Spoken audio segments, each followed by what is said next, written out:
ہم کریں گے ہر مظلوم کی حمایت۔ السلام علیکم، میں ہوں حرین فاطمہ اور آپ دیکھ رہے ہیں حمایتی نیوز HD چینل۔ نظر ڈالتے ہیں آج کی اہم خبروں پر۔ اسلام آباد نیشنل ایکشن پلان کی ایپیکس کمیٹی نے ملک میں جاری دہشت گردی کے خلاف عزم استحکام آپریشن شروع کرنے کی منظوری دے دی۔ وزیر اعظم شہباز شریف کی زیر صدارت وزیر اعظم ہاؤس میں نیشنل ایکشن پلان کی ایپیکس کمیٹی کا اجلاس ہوا، جس میں وفاقی وزراء، تمام صوبوں اور گلگت بلتستان کے وزرائے اعلیٰ، اکثری قیادت دیگر نے شرکت کی۔ اجلاس کے بعد اعلامیہ جاری کیا گیا، جس کے مطابق فورم نے دہشت گردی کے خلاف جاری مہم کا جامع جائزہ لیا اور انسداد دہشت گردی کی مؤثر حکمت عملی پر زور دیا۔ اعلامیے کے مطابق وزیر اعظم جناب شہباز شریف نے تمام اسٹیک ہولڈرز کے اتفاق رائے سے مہم کو دوبارہ متحرک کرنے کی منظوری دی۔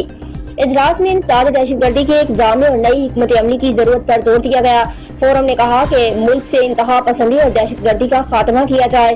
انتہا پسندی اور دہشت گردی کے خلاف جنگ پاکستان کی جنگ ہے۔